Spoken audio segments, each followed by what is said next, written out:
So, President Biden has tapped Vice President Harris to lead an effort to stem the flow of migrants to the U.S. Mexico border. And this comes as the administration is struggling to house thousands of unaccompanied children entering the country. Janet Shamlian is following the latest for us in El Paso, Texas. Janet, we know that journalists were given access to a facility housing these children yesterday. Journalists have been asking for a very long time to be able to take their own pictures and find out what's going on in there. What did we see? Anne-Marie, good morning to you. To be clear, this was highly controlled access inside a facility run by Health and Human Services. Just one network camera allowed inside, and it showed children running and playing in well-equipped facilities. Quite a contrast to those still photos we saw earlier in the week inside a Customs and Border Control facility, which appeared overcrowded and where children were playing on the floor, sleeping on the floor and playing on the floor. Now, here along the border, there is just not enough space to keep up with the number of people who are crossing right now. This morning, there are more than 16,000 unaccompanied migrant children in U.S. holding facilities, like this one in Carrizo Springs, Texas, where on Wednesday, just one network camera was allowed inside. The number of migrant crossings are surging. CBS News on a ride-along with Texas troopers watching the flow along the Rio Grande. We've come across children under 10 that have been just basically dumped there and gone on, so that takes a toll. Each day, a number of migrants are taken into custody, then flown to San Diego and El Paso. Many single adults and some families are then expelled back into Mexico as part of the Trump-era Title 42 policy, which is still in place and allows asylum seekers to be denied during the pandemic. Others are able to go through immigration proceedings, like this mom and her son from Guatemala. For safety, she asked not to be identified, but told us she paid a smuggler more than $3,000 to get them across the border. Por cada uno, por los dos. Por los dos.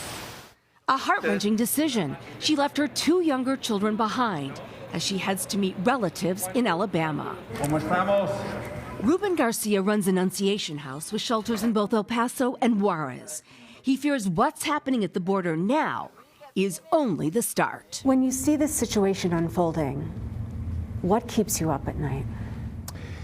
That Title 42 will be change without planning, because if it's not happening and there is chaos, then one of the accusations is going to be, you knew that this was a very real possibility and you didn't plan for it.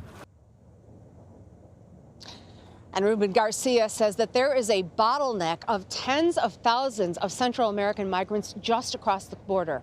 That's not the only concern. The pandemic is another one. At that Texas facility yesterday, of all the boys that were being housed there, at least temporarily, more than 100 of them were either in isolation or had been in isolation because they had tested COVID positive. Anne-Marie?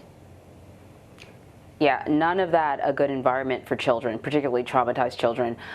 You spoke in your piece about Title 42 and the impact that it's having on the border. The American Civil Liberties Union has filed a lawsuit over that policy. What doesn't the ACLU like about it? What's the complaint?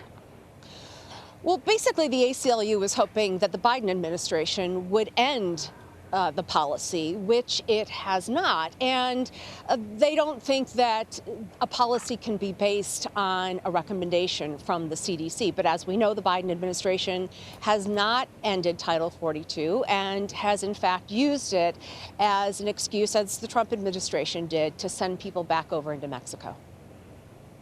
President Biden announced that Vice President Harris will lead efforts to work with Mexico and Central American countries in an effort to decrease the number of migrants coming to the border. What do we know about those efforts? Well, she was just named yesterday, so not a lot. But we do know that the administration has already been working in Central America through some social media channels in places like Guatemala to kind of get the message out there that this is not the time to come. Things have not changed because there is a new administration and the floodgates are not open. So they're working on those back channels, but certainly the vice president has a significant job ahead of her. A delegation of Democratic lawmakers and White House officials also visited the border yesterday. What did they say about their experience? I mean, they're saying, like, look, we were handed this. This came to us from the prior administration. There's a lot of work to do. We know it, we see it, and we're going to work on it. And now the Defense Department is chipping in to help house migrant children. Not exactly their area of expertise, but it's all hands on deck, obviously. What more can you tell us about the Defense Department's role? Indeed. Well, they have been asked by Health and Human Services to help house some of these migrants. And what we know is that 2 bases in Texas, one here in El Paso and another one in San Antonio, as well as one in Colorado, are expected to, at some point in the next 30 to 60 days, take on the act of putting some of these migrants into dormitories on base.